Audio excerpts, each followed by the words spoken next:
अद्याप क्लॅरिटी नाहीये. ती आम्ही अपेक्षित करतोय की लवकरच त्या बाबतीतले आम्हाला प्रोटोकॉल्स आणि एसओपीज कळवले जातील.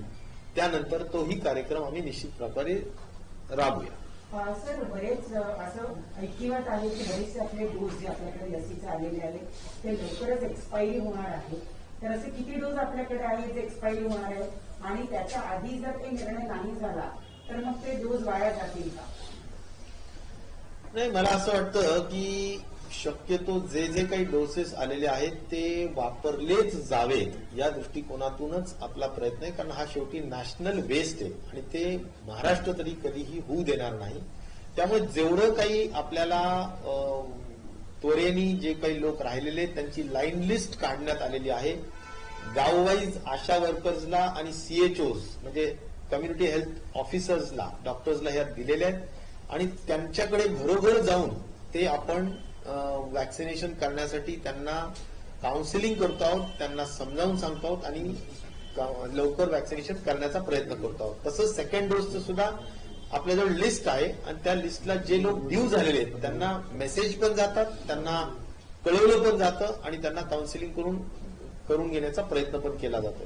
त्यामुळे या सगळ्या गोष्टींना जरा अधिक गती द्यावी लागेल आणि त्याला राजकीय इच्छाशक्तीनं अधिक चांगल्या पद्धतीनं त्या स्थानी सर्वपक्षीय, मी मुद्दाम सांगू इच्छितो, सर्वपक्षीय लोकप्रतिनिधींनी यासाठी प्रयत्न करणं गरजेचं आहे. मी माध्यमांच्या कडून सुद्धा अपील करू इच्छितो की लोकल लीडर्स आणि रिलिजियस लीडर्स आणि एनजीओज आणि प्रशासन सगळ्यांनी हातात हात घालून या वॅक्सिनेशनच्या ड्राईव्हला सक्सेसफुल करा अशी माझी नम्रपूर्वक महाराष्ट्राच्या या संपूर्ण घटकाला नम्रपूर्वक विनंती आहे. सार्वजनिक वाहतूक व्यवस्थेमध्ये जी गर्दी होते मुंबईत तर त्याच्यामुळे हा पहिला आणखी वेगाने वाढण्याची भीती आहे. निश्चित प्रकारे आपल्याला गर्दी टाळावीच लागणार. मग ती वाहतुकीमध्ये असो, लग्नांमध्ये असो, पार्टीजमध्ये असो, एक म्हणजे या वेगवेगळ्या पद्धतीच्या ज्या सेलिब्रेशन्स चालू असतात त्या सगळ्या बाबतीतल्या आपल्याला कुठेतरी रेस्ट्रिक्शन्स पाळावे लागतील. कारण ज्या गतीनं आज व्हायरसची ऍक्टिव्ह पेशंटची संख्या वाढतीये, मला असं वाटतं की तो अलार्मिंग सिच्युएशन आहे आणि आपल्याला काळजी घेण्याची निश्चित प्रकारे गरज आहे. सर, मुंबईमध्ये प्रदूषणाचं प्रमाण जास्त आहे. या प्रदूषणामुळे देखील रुग्णांची संख्या वाढू शकते का? नाही, प्रदूषणाचा आणि तसा काही सायंटिफिकली माझ्या ऐकिवात नाहीये की तसं काही संबंध आहे. परंतु एक आहे की ते आपण जसं म्हणतो की संसर्ग होण्यासाठी आपण थेंबातूनच तो संसर्ग होतो, तर त्या दृष्टीनं कॉन्टॅक्ट टाळावेत आणि कुठल्याही परिस्थितीत आपण स्वतः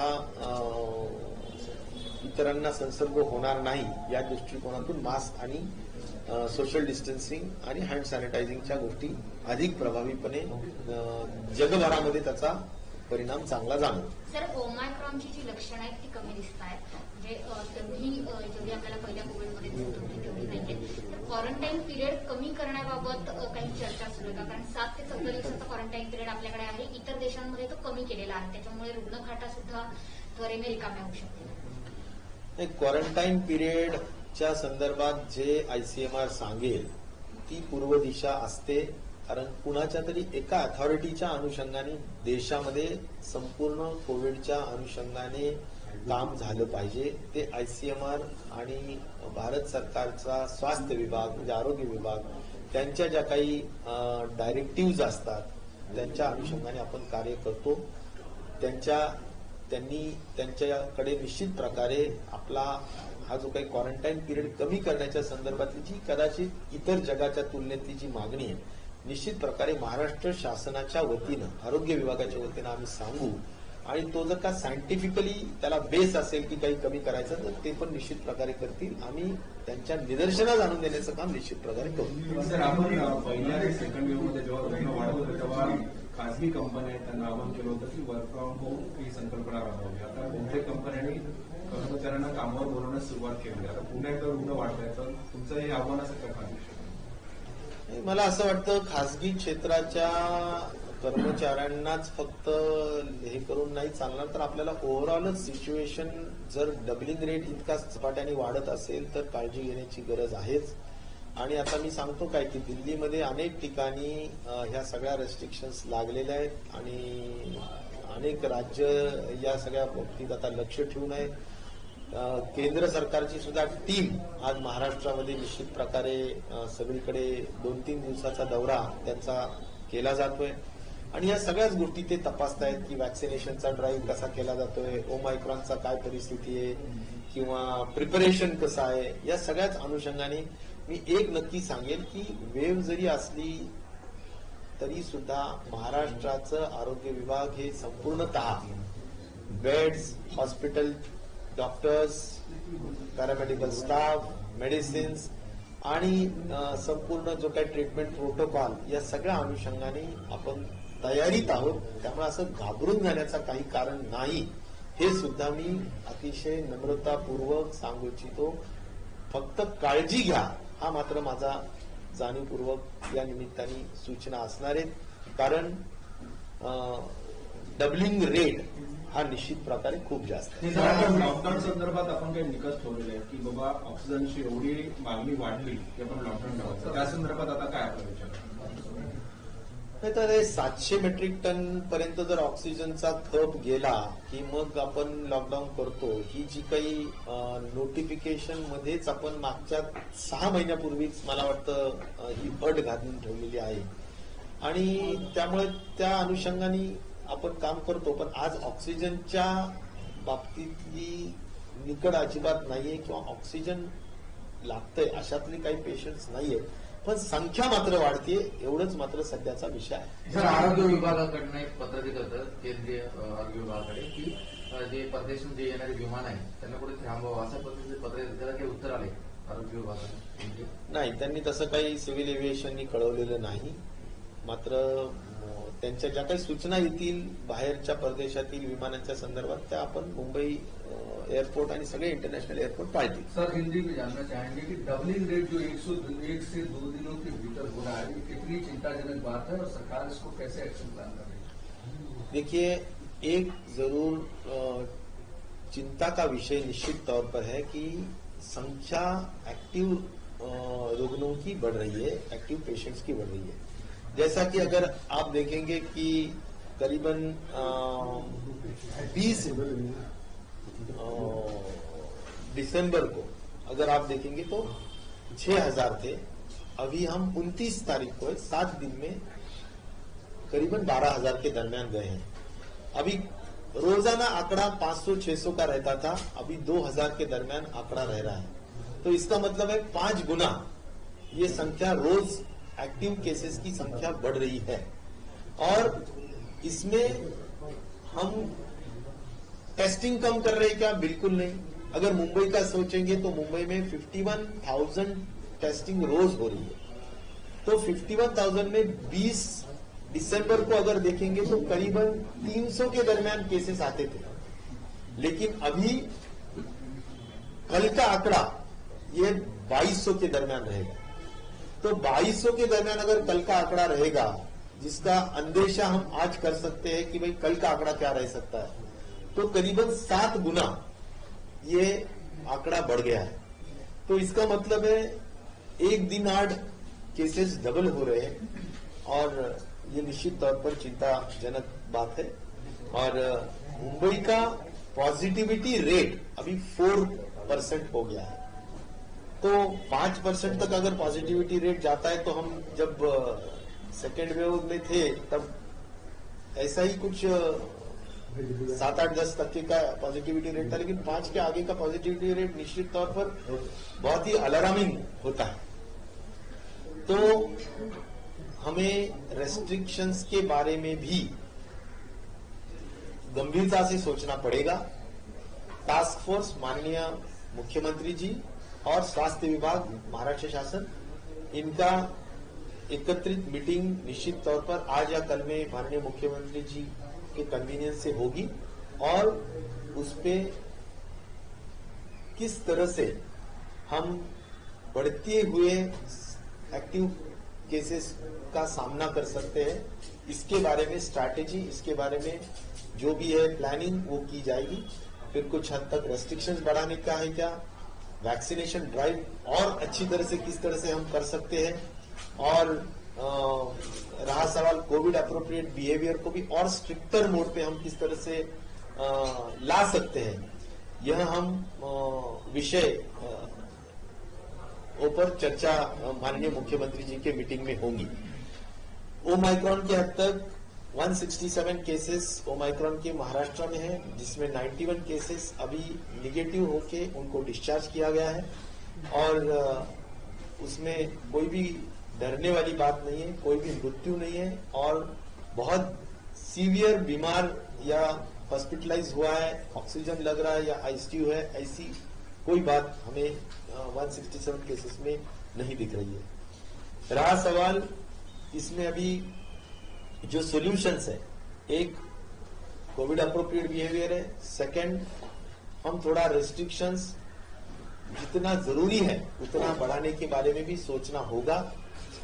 जैसा कि मैरिजेस में बहुत भीड़ हो रही है, सेलिब्रेशंस में बहुत भीड़ हो रही है, और इन जनरल ट्रांसपोर्टेशन में भी भीड़ हो रही है, तो इसके बारे में क्या हम कंट्रोल कर सकते हैं जिससे कि स्प्रेड न हो, संक्रमण न हो, ये देखने का भी हम काम जरूर करेंगे। और वैक्सीनेशन, यह तीसरा मुद्दा है कि जिसमें हम वैक्सीनेशन बड़े पैमाने पर जो गति कम हुई है उसको हम और बढ़ाना चाहते हैं, और इसलिए जो लाइन लिस्ट तैयार की गई है, जिसमें शहरों में वार्डों में लाइन लिस्ट तैयार की गई है, और गांव में भी लाइन लिस्ट, यानी जो बचे हुए हैं जिनका सेकेंड डोज ड्यू है या जिन्होंने अभी तक वैक्सीन ली नहीं है, ऐसे करीबन 1 करोड़ लोग जिन्होंने वैक्सीन ली नहीं है, ऐसे लोग बचे हैं। 9 करोड़ का टारगेट है, 9 करोड़ 25 लाख का। 8 करोड़ फर्स्ट वैक्सीन डोज हुआ है, जिसका परसेंटेज 87 है, और सेकेंड डोज 5 करोड़ 25 लाख हुआ है,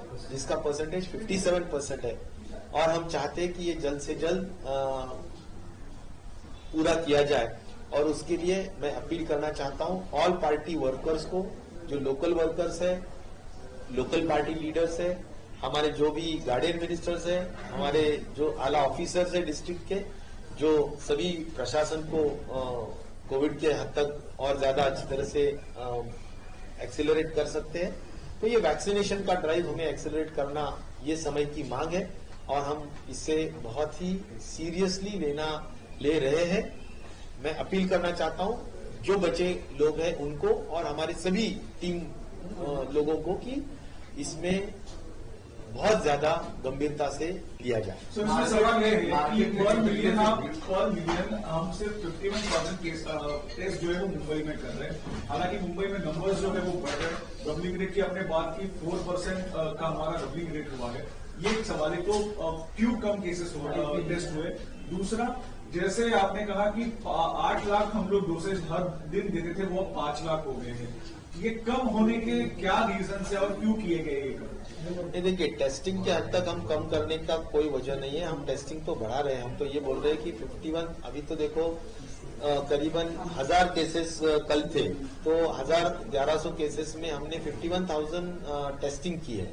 तो टेस्टिंग कम की है ऐसा नहीं है, टेस्टिंग बिल्कुल कम नहीं कर रहे हम, लेकिन जो केसेस जो टेस्टिंग कर रहे हैं उसमें 4% वो आ रहा है। तो इसका मतलब है कि पॉजिटिविटी रेट बहुत बढ़ गया है, और हमें टेस्टिंग भी बढ़ाना चाहिए, और कॉन्टैक्ट ट्रेसिंग और ये भी बहुत अच्छी तरह से करना जरूरी है।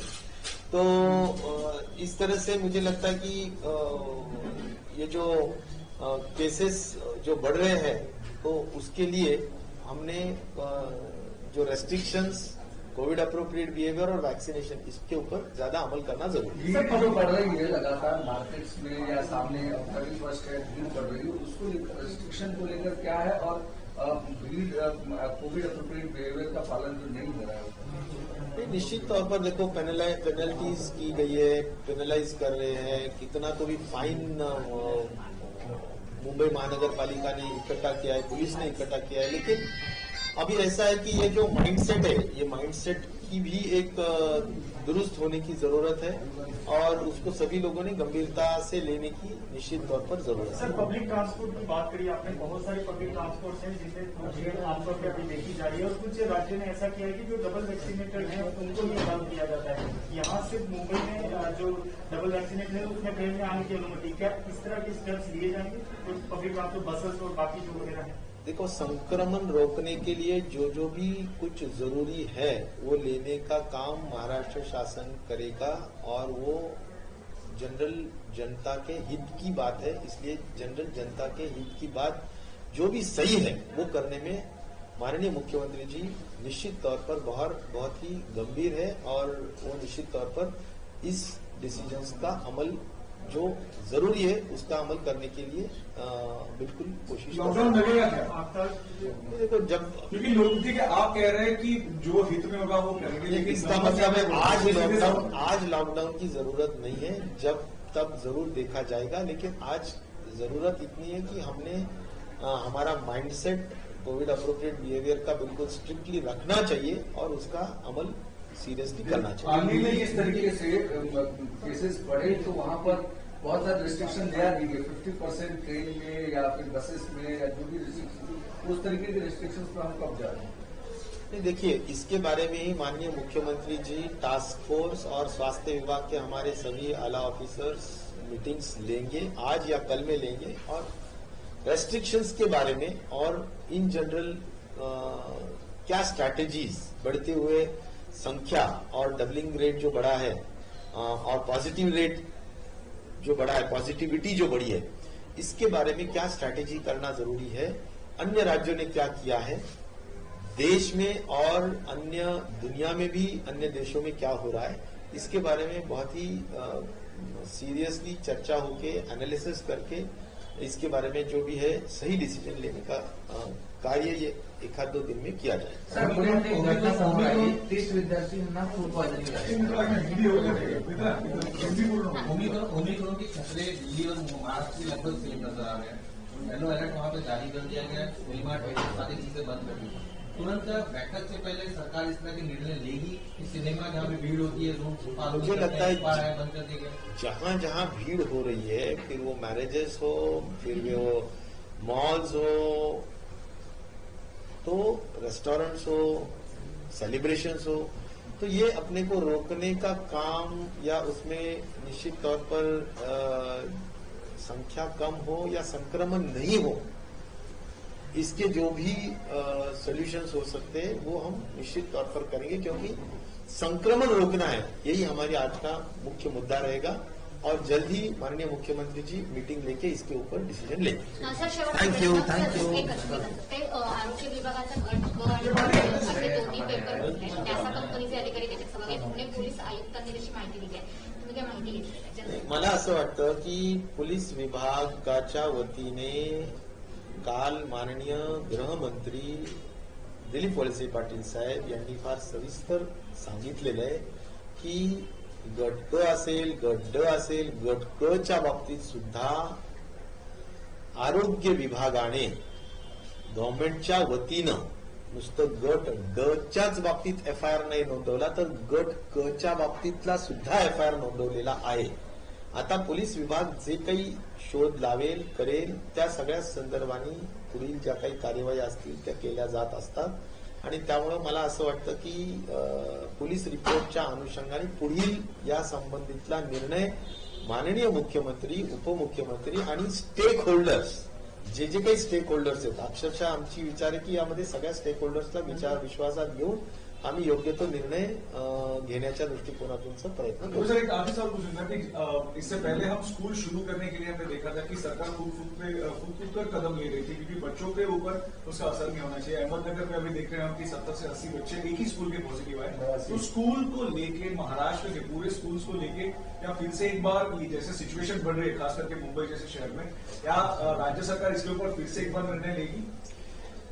जैसा कि अहमदनगर की घटना 80 पॉजिटिव स्टूडेंट्स आए हैं, वह घटना निश्चित तौर पर मुझे लगता है कि एक केस स्टडी हो सकती है और केस स्टडी का के यानी अनुसार हम निश्चित तौर पर जो हमारी माननीय मुख्यमंत्री जी के नेतृत्व में जो मीटिंग होगी टास्क फोर्स और उसमें इस तरह की जो घटनाएं घटी है उसके बारे में भी चर्चा होंगी और